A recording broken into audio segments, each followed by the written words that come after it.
Hi everyone, this is Avery Okay. Breyer, and I'm here with Yuwanda Black from inkwelleditorial.com. She's a successful SEO writer and blogger who's been doing this for many years, and she's now able to support herself with her freelance work. So welcome, Yuwanda. Thank you. Thank you very much, Avery, for having me. I'm very excited. This is my first official phone interview, by the way. Usually I don't do phone, and as I told you, I don't do Skype because I don't like to comb my hair and wear my PJs. So this is my first official phone interview. Well, I'm honored that you made the time to do this for me. This is great. So, what was your professional background prior to starting your freelance writing business, just so our listeners can get to know where you were coming from? Okay. Well, I went to, I'm from Florida. I was born and raised in Florida, but I went to college in New York. And my first job out of college was at a publishing firm. I worked in legal publishing for 10 years, off and on. And, I also waited tables, but that was my professional beginning. And then after I left the publishing firm, I started, well, actually my sister did, an editorial staffing agency. And that kind of grew out of publishing because my former employer used to give me and my sister a lot of outsource work. We did like coding back then. It was like, Wang and SGML coding. And, they told us, one day we have to either choose doing the freelance work on or quit our jobs. And we looked up and we were making more money, doing the side projects than we were at our full-time job. So we went off, we started that editorial outsource agency. It grew into an editorial staffing agency because companies would, say, oh, whoever worked on that last job, could you send them in for the day? At that time, we weren't even doing staffing. We were just doing outsource projects. And so we started sending people on site and that's where it all started. And then around 9/11, after 9/11, as everybody knows, a lot of the creative market kind of disappeared, and that impacted us greatly because we staffed proofreaders, copy editors, graphic designers, people like that. And, of course, people weren't spending money on ads and stuff. So, kind of folded the office, moved it into my home. Through all of this, I was still doing freelancing on the side for myself, taking on projects and stuff. So thank God I was, because I was able to reorganize the business, still do it out of my home, still do the staffing. But a few years later, I decided to move to Atlanta. I was personally going through a divorce and just ready to change things up. I had been in New York for almost 20 years. So, I closed it up and bought a house and moved to Atlanta. Still all this time doing freelancing on the side, doing other stuff, but never letting go of the freelancing. And thank God. And that would be one lesson I would tell people is if you freelance, I grew up in a household, we were poor, but my mom and my stepdad, they always had jobs, but they always had something else going on the side. So Avon, my stepfather he was artist, he did painting, So, just always have something else going on the side because that saved took us on more than one occasion. That's really good advice, actually, because I think a lot of people are stuck with, they've got their job and that's their source of income, and if that goes out the window, they're lost, and it can take months to get on their feet Exactly. again. Whereas if you've got a backup plan, a plan B, that can be a huge help. In this day and age, it's just that I think the days of I've thought this for probably 15 years or so. The days of having a full-time job where you work there and you retire, or even moving on to different jobs, which my generation kind of did. We didn't get the one job and stick with it. We kind of moved around, but you could get a job and be there for 5, 7, 10 years, and then you may move on to another one. I just kind of think that the days of getting a one job and settling into a career are kind of over. To me, you always have to have something else going on the side because you just never know where some company's gonna. Like the company that I was with, that I worked in publishing in New York, and the 10 years that I was there, we went through 6 reorganizations. And every time you go, whether you're bought, you're sold, people are let go, new people are brought in, then you have to take on different responsibilities. If you do stay for the same amount of money or less money, I just felt like a lot of uncertainty. And I have found that freelancing, even though it has a lot of ups and downs, I'm not telling anybody that freelancing is easy. It's not. but I have felt a lot more secure in my freelance career than I ever did in corporate America. And I was just not really cut out for corporate America. You know, I probably could have gone into management and stuff, but I'm the type of person, I don't like anybody telling me what to do. And if I'm going to take a 2-week vacation, I'll be like, well, I'll just use all my personal days, all my vacation days, all my sick days, because I'm not going to wait until next year until I build up more vacation time. You know? So I agree with everything you're saying. Absolutely. And, you know, and one thing too with the freelancing is that, you know, even if you've built up your freelance business to support you, typically you have more than one client. So if a client walks away, you're not going from a full-time income to zero. You're just taking a percentage cut, which is easier to recover from than if you have a regular job that's your only source of income and that goes away, you go down to zero. So aside from the freedom you get with freelancing, you also have that, it gives you a little more of a safety net, I think, in many ways. Mm-hmm. Yeah, and that's what I tell people. But I think a lot of people get afraid of, you know, am I going to have enough? You know, I can understand the fear of freelancing because, like I said, it is up and down. I mean, I have months where you have, you know, 5-figure months, and then you have months where, you know, like it's a few $100s. Sometimes it can literally be that big of a risk. Yep. But, you know, another piece of advice I learned, I love listening to people like Susie Orman when she was on, and Dave Ramsey. Learn to live on a certain percentage of your income, no matter what's going on, you know, wherever that works for you. But don't ever live to the full capacity just because you made, you know, $5,000 or $7,000. Don't go out and start spending wildly. Just keep your budget the same. And yeah, you can treat yourself to little stuff once you complete a big job. But I learned to never live up to, you know, what my income is. Live on a certain percentage of it and always have that, you know, financial cushion. That way when things get tough, because it happens. It's not that and that's can be the hardest thing for me to grasp about freelancing. And it took me a long time to grasp it, is you never get used to the peaks and valleys. Well, I'm used to them now, but, you know, you just think, when is it ever going to get to a point where it's not so? Well, in my experience, it doesn't ever get to that point. Mm-hmm. Shit always happens, forgive my, you know, French. Okay. And so you just have to get to the point of, you know what, you know, if I just live way below my means, and you have to learn to live to me way below your means when you freelance, and, you know, and then get that financial cushion in the bank. And so if you go 2 or 3 or 4 months and it's just a drought and nothing is going on, you still got your bills covered and you're not as stressed, and you can kind of say in your mind, you know what, I'll just look at it as a little mini vacation. I'll go to the beach a couple more days. Don't do your marketing stuff, but you can enjoy the downtime instead of stressing about them. Yep, I think you have completely the right way to look at this. Absolutely. So when you first started, did you have an idea of how much money you were going to be able to make when you got first started, or were you kind of feeling your way? I mean, you were starting off in in work that had to do with writing in a way. So with the SEO writing, had you heard before you started what you could expect from it, or were you feeling your way? I had no idea, Avery. I didn't even know what SEO writing was. Let me tell you how I got into that right quick. I mean, I've been freelancing since 1993 in one form or another. But SEO writing really revolutionized my freelance business because, you know, before I was doing stuff like, proofreading and copy editing and, you know, white papers and, you know, some word processing, those types of jobs. SEO taught me how to market online. You really get into the online market. And the way I got into it is I was, you know, doing my regular marketing online, looking for jobs, and I kept running into this need SEO articles, need SEO content, you know, SEO articles, need a batch of 20 from, and I literally had to Google SEO. What does that mean, you know? And I started reading and learning about it because this was back in 2007, by the way. I had just gotten downsized out of the last job I've ever had. I was a regional director of staffing for a company in Atlanta. So I was pretty much my own boss. I had the company credit card, all of that. Great job. Then I got downsized. I'm like, oh crap, now what? You know? So I kept running into these ads for SEO, and I literally Googled it, found out, you know, what it was. I sent off a temp. I found a company. It was a Canadian company, actually, because I used to be a real estate agent in one of my many professional lives.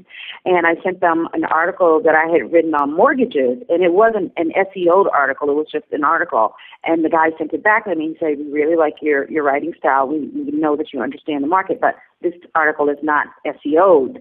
And so I SEO'd it up for him, putting keywords and all that stuff, and sent it back to him. And he was like, okay, you're hired.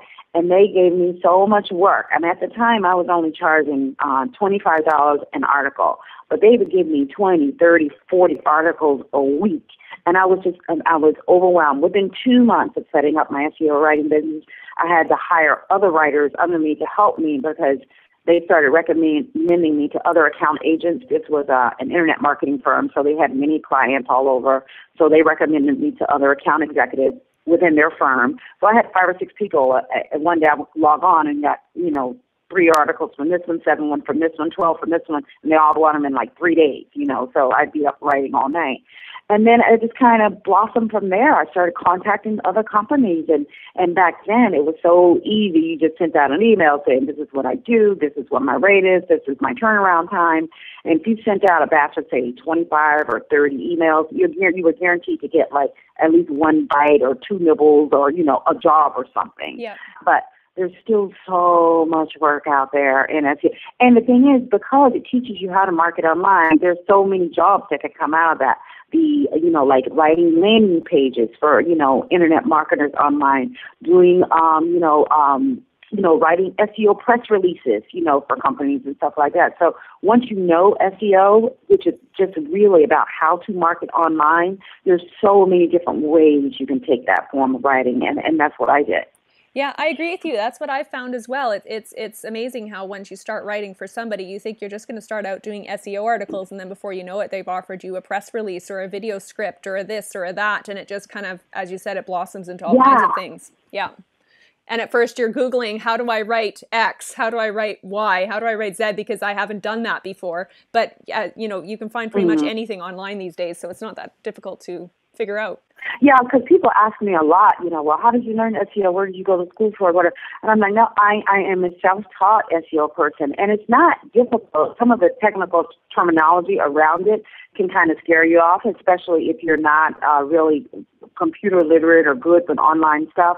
And that's where my publishing background really helps me, because I've been working on the computer since the 1980s. I mean, largely it was, I worked in publishing, so I know how to take a book from the beginning. Literally, we had authors who used to turn in their books on long yellow legal pads, and we had to keyboard it in. Yeah, that's how to say to wing, like I said. So I've been in the computer world for a long time. I knew how to do a lot of stuff. So the terminology frightened me. I'm like, black hat tactics. Oh, this is all that means. Or Google algorithm change. Oh, this is all that means. So once you get past all of the big words and stuff, and you find out, that's really, I can't tell you how many people have, I've advised or they bought my books and they're like, you made it so simple, you make it so easy to understand. Yep. I'm like, it's just breaking it all down. And once you understand that, you can just fly. So, and it's a pain in the patootie. I do have to say SEO writing can be a pain in the patootie in the sense of Google is always changing the friggin' algorithms. It is the one bane of my existence. So you have to stay up on what they're doing. But really the foundation of SEO writing has not changed since I've gotten, in it back in 2007. It's really just good copy that gives people useful information that's written in a certain way, throwing in a few words here, and that will drive traffic, to a thing. So that's really it's not hard. It's just staying up on what Google has done, learning how not to run afoul of their guidelines, because they, for better or worse, they are the masters of the internet. Yeah. And other than that, it's not hard. Yeah, I completely agree. I think it intimidates people a lot in the beginning because they're hearing words that they haven't come across before. But once you get over that initial hump and you learn the lingo, it's actually pretty straightforward. Exactly. And I tell people, Google is your friend. If you come across a word, because this is how I learned. If I would come across a word that I didn't know what it meant, like a latent semantic index, and I'm like, what the crap is that? So you go online, you Google it, you read, and you're like, oh, okay, and how does it fit into overall scheme of things? And then you're like, okay, now I got that knowledge base. I'm good to go, So I tell them, don't let it frighten you. It's really not hard. And once you learn the foundation, just keeping up with what Google is doing. When you got started, did it take you a long time to get to go from getting your first few clients to replacing your full-time income, or did it happen pretty quick? It went pretty fast because remember, I started with the SEO writing because I had gotten downsized out of my last job. This was in the fall of 2007. So and that came on kind of sudden. It was, you know, the real estate market in Atlanta where I was working at the time caused an economic crash, and so I got downsized out of my job. I did not see it coming. I didn't have a lot of money in the bank. I went back. I fell back on freelance, and I was like, thank God I had never let that go. But the type of writing that I was doing, because I have a full-time job, I wasn't working it, you know, like really hard. So when I lost my last full-time job, I was like, crap, you know, I was making maybe a few $100 a month on freelance writing. It was just, like enough to pay my car payment, and I'm good, you know, even though I had a very good job. But I just never wanted to let the freelancing thing go. And I tried to find another full-time job after I got downsized.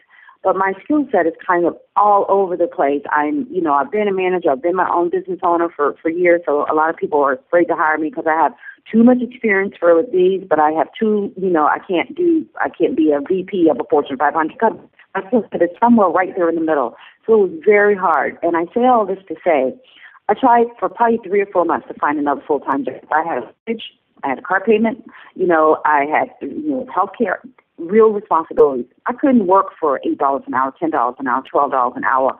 That was just not going to pay my bills. So I needed a job that paid a certain salary in order to meet my financial obligations. I couldn't find one. So one day in frustration, I just got pissed. I deleted my resume from my hard drive, and I said, freelance writing is going to work. It has to. And then luckily, I stumbled up on SEO writing, my first client, and then I brought on 3 or 4 more pretty quickly, kind of catapulted me. And that's why I say SEO writing really changed the trajectory of my career. And for 2 years, I was busier than I could shake a stick at. I worked nights, weekends, holidays, and thank God I needed to do that because, like I said, I had a big-ass mortgage. I had, car payment. I had all those responsibilities that come with living in the suburbs in, a major metropolitan city. So I needed that money. So it really, really just took off really fast for me. And I think I was kind of one of the early adopters. I think SEO writing has been around since, I want to say, 2000, maybe 1999, 1998, somewhere like that. So I came in maybe, a decade later, but a lot of people still hadn't heard of it. And then when I wrote the book showing, because I was like, oh my God, I can't believe I'm getting all these. Like I said, I was still only charging $25 an article, and then I went up to $35, and then it was like $45. And so I was making all this good money, and I wanted to share this with other freelancers. That's why I wrote the book. I wrote the book probably 4 or 5 months after I had been a freelance, and then I kind of became known as kind of like the SEO writing expert. But it's just I had just stumbled upon it. I was just sharing what I had found, and so then it just kind of took on. And then I started my company in 2008. I brought on other writers, and it just kind of went from there.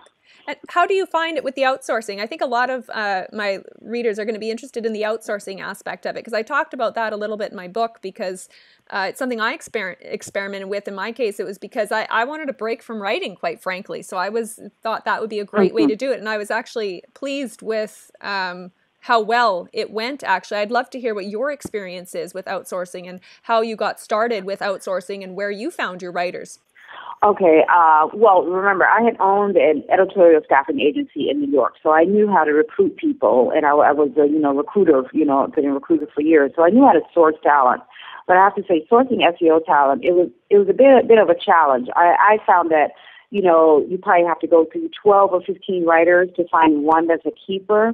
Because when I first started, I was placing ads on places like Craigslist, and I have to say that didn't go so well. I found people they'd be great for the first, few rounds of articles. I would say, okay, it's going to be 3 or 5 articles. They would do a great job on the first couple or first few batches, and then the quality would start lacking. And I think part of it was my fault. You're getting like, oh, I found somebody I can rely on. So, okay, I just got an order for 15 articles that came in. Let me just give it to them. So you can't overload people like that.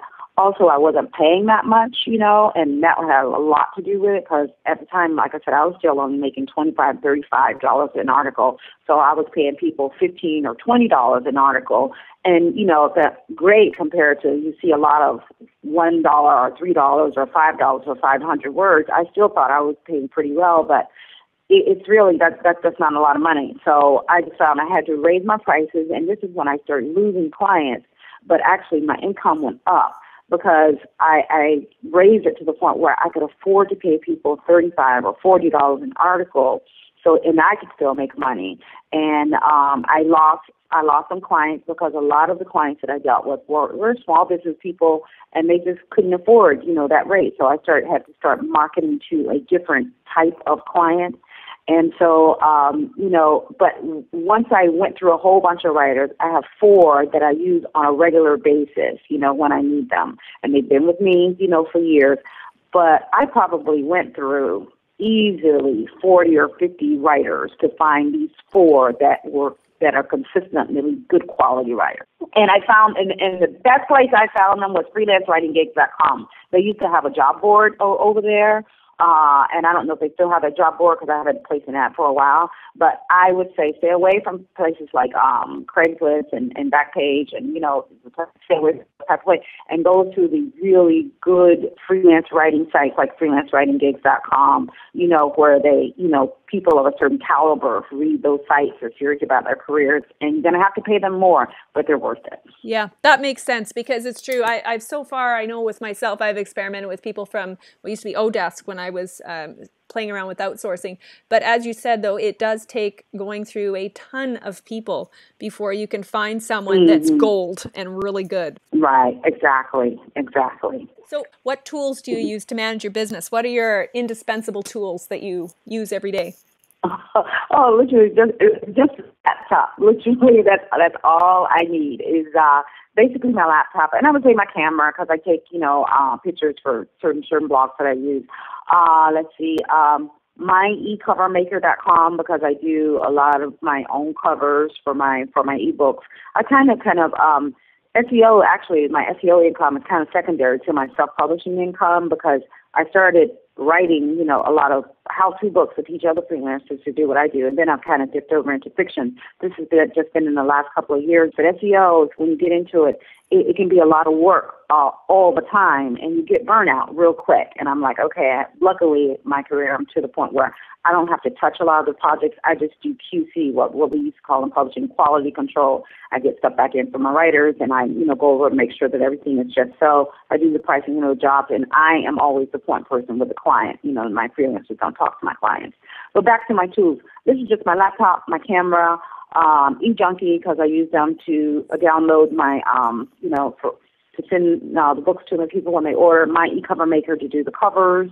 And let's see, that's basically about it. Not a lot. And that's the one thing I love about freelance writing, too, is you don't need a lot. If you have a laptop and an internet connection, you can start a writing career. That's all you really need. Yeah, I think that's a beautiful thing about it because so many of these other income opportunities, a lot of people, might sell Tupperware, or there's parties for every kind of thing you can imagine where you go around, you host parties, and you've got to invest $500 or $1,000 on supplies to start out your kit. With freelance writing, you don't need any of that.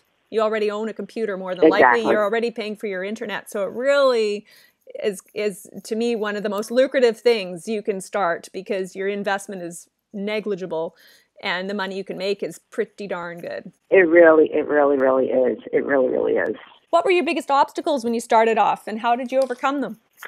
Well, I would say learning how to price jobs. Like every, freelancer, I have the fear of raising rate because, and I got a lot of flack, online. I think a lot of freelancers get this too. I think it's one thing I don't like about the freelance writing industry is, some, in there who like to pit us against each other, like, oh, you're dragging down the rates for everybody. And I'm American, so obviously I'm a big capitalist, I'm like, no, whatever the market will bear, whatever I'm charging has nothing to do with what you're charging. If I'm charging $25 an article and you're used to getting paid $1 a word, so a 500-word article will be $500 for you, then good for you, but this is what allows me to pay my bills, so I'm comfortable with that. I never tell people what to charge. I do have guidelines and say, this is the way I did it, But my rationale for that is I don't know what your bills are. I don't know what your goals are when you start a freelance writing career.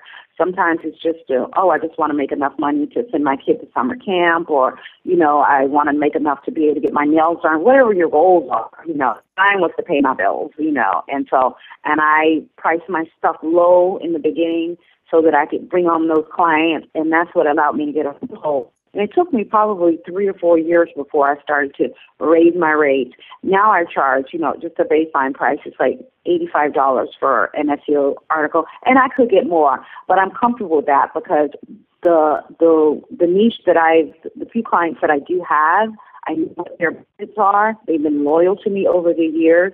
This SEO writing serves a purpose for me. It allows me to have a good income stream in addition to achieving my self-publishing goals. So for me, it's a part that fits into a larger part of my life plan. That's what I say, pricing. So I would have to say my number one obstacle was the pricing. And then as SEO matured, it was not being able to bring on clients as easily. It is harder to get work now. And one of the reasons is clients want to see results. Like, okay, you wrote for this company, did their ROI go up, return on investment go up? How did they get more newsletter subscribers, more website visitors to their page, more signups for their seminar, or whatever, the case is. So, you have to be able to, and it's kind of, can be difficult for newbies to, like, I don't have any experience, how can I show? But I think if you price your stuff right in the beginning, and once you start getting clients, like ask them for feedback and testimonies and stuff like that, you can still get a lot of work. Because a lot of people still just need content. They just don't have the time to update their blog. They don't have the time to do a newsletter. They don't have the time to create that landing page for that special product that they want to roll out. So there's still a lot of work out there. So the pricing and the learning how to, like, okay, competition is a little bit stiffer. How do I still bring on clients? Those are my two biggest obstacles. Yeah, I think you've shared a lot of good advice there, and how you overcame that. And I think, as you said, the worry about in freelance circles where some people gripe about people bringing the rates down for everybody. Well, we all have to start somewhere. And if you're brand new to this, it's highly unlikely you're going to be getting paid $100 an article from day one. Easier to get and less pressure to get your feet wet with those lower cost articles to begin with, and you get some positive testimonials and feedback from clients. It builds your confidence, and you can move up from there. And they'll refer you. One of the things that I thought, one of the things that really helped my career was because I got my foot in the door with them. My best clients come from existing clients, because I'll ask, like, when I turn in a project, I tell every freelancer, one of the things I wish I had done earlier on and continue to do was, when you turn in a project, make it a part of your process to include a note or a follow-up email, after, how was the last project done? Were you happy with it? 9 times out of 10, if they keep using you, they're going to say yes. And do you know anybody else who could use my services? Ask them for a contact information, or you can say, would you mind passing my info along? That's a little bit more of a less aggressive approach, but I built up enough confidence to say, oh, do you know of anybody who can use my services? If you wouldn't mind passing me along their email, their phone number, so I can give them a call, and would you mind if I use your name? Now, that takes a lot of balls, but make it part of your sales process. One thing when I was, like I said, trying to figure out, like, okay, how am I going to get more clients here? Prices are going up, more competition. Is I made that a part of my sales process. The process, it does not end when you turn in the project, and I think that's where a lot of freelancers, a lot of us, we get it wrong, because a lot of us tend not to be natural marketers, but you have to learn how to market. And one of the things that I found to be very effective was building into my process of doing the follow-up. It can be when you turn in the project or a couple of days later, and can you refer me? Do you know of anybody else who can use my services? Would you mind referring me? So just make that part of your process. Yeah, I think that's excellent advice, because another thing is, if you're approaching somebody who's never heard of you, they're less likely to hire you than somebody who you can say, oh, your friend so-and-so referred me to you. They're going to be far more likely to give you a chance. Yeah. Exactly. And one thing I found too is, like I said, when I get with a lot of clients, they have, because I work with a lot of internet marketing firms, they always have other account executives. So you might get in with one person, and I tell you, probably 75% of the time, if I get in with one account executive, they're going to refer me to, Mary down the hall and Bill across the way. You're going to get work from other people within that company. Yeah. That makes a lot of sense. I have another question for you. A lot of people that are new, I think they wonder how long it takes people to write this article. I know I've shared, like when I first started, it would take me 2 hours just to get it perfect for a new client. And now I bang them out in 20 minutes. And so I'm taking a survey with everyone I interview to give people a variety of answers here on this, on how long you went from at the beginning, say, to now, if you're writing an article that's 500 words for somebody. Okay, well, so that's going to depend on, in the beginning when I was just starting out, and I remember I got hired to write mortgage articles. I've been a mortgage consultant, and I've been a real estate agent, so I happen to know a lot about that industry. I can bang on mortgages in my head. Like, I can literally write one probably 20, 30 minutes, But if you're writing about something that you don't know about, which will happen a lot, you have to do your research. It'll be an hour and a half, a couple of hours, and depending on the word count. When I first started out, articles were like anywhere from 350 to 500 words. That was kind of the standard range. Now, that one of the things that Google rewards over the last few years is longer content. So articles may be 500 to 750 or 1,000 words. So, of course, those are going to take a little bit longer. But I'd say on average, unless you're writing about something that's real, like there are certain types of articles I won't write, like anything that has to do with science or chemicals, because that's just not how my brain works. I don't enjoy that type of writing, and I won't do it. But pretty much anything else, you can research online, and you can find, stuff, a jumping off, what I call a jumping off point, for your article, because not a lot of writing is in your head. It's what do I want to say in this article? What angle am I going to take? Once you figure that out, banging out 500 or 700 words, even for stuff that you don't know, I'd say if it's taking you longer than an hour and a half to 2 hours to write a 500 to 750 word article, then you need to be charging appropriately, because a lot of money is made in this industry on volume, at least in the beginning, when your prices tend to be lower and you're trying to build up, a cachet of clients, and until you can expand your services. And speaking of services, one thing I would advise all freelance SEO writers to get into is social media account management. It's some of the easiest money I've ever made. And people will pay you to update their Twitter account. Yes, they will. I have clients who do it.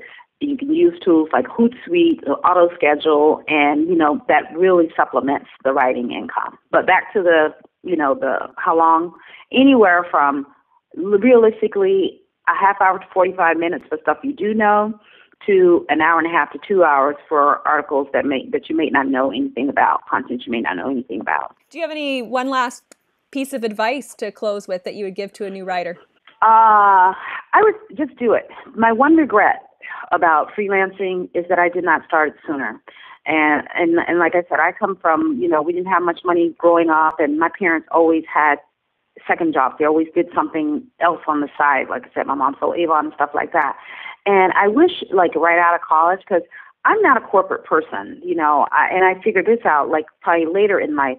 I don't like to be told what to do, and I just don't work well in corporate America. I tend to like working by myself and doing my own thing.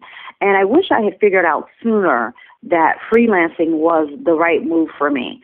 Some years have been very lean. I'm not going to lie. The writing, and figuring out how to market, and you have to handle everything from taking out the garbage to pricing the projects to, it's hard once you get started. But once you finally take the leap and you make up in your mind, this is what I want to do, the world really is your oyster. And there has never been a better time in the history of the world to be a freelance writer than right now. Because where does everything start? It begins and ends with some type of content, whether it's a newsletter or a web page, or people go online to look for information before they purchase. I think the latest statistic is like 80-some% of people do online research before they purchase. What are they researching? That article, they read that newsletter, that email that they got about that. Who was all that stuff produced by? Freelancers. So it's not that there's no work out there. It's not that there's too much competition. The work is there, but you have to make up your mind that you're going to go and get it. My only regret is that I didn't start sooner. Well, that's great advice. And I really, really appreciate you getting on this call with me today to share your experiences, even more so because you don't usually even do these kind of interviews. So it was just fantastic to talk to you and hear your voice and listen to your wisdom that you've gained from being down in the trenches, building up your freelance business. Can you share, before we go, can you share with our listeners where people can find you online if they want to know more about what you're up to and what you do? Yeah, my freelance writing website is inkwelleditorial.com. I have a couple of other sites, but that's my main one for freelance writing, inkwelleditorial.com. They can go there. Awesome. That's great. Well, thank you so much for listening, everyone. Please do check out Yuwanda's blog and her website there. There's some great information on there, and she's got a lot of knowledge to share. And Yuwanda, it's been fantastic talking with you today. And you too, Avery. Thank you so much for having me. I need to be more open because I'm even going to start doing video. I guess I have to pull out my phone once a week. But I started to say, send me the email, but I'm like, no, do the phone call. You need some voice stuff on your site. So thank you very much for having me. It truly has been a pleasure.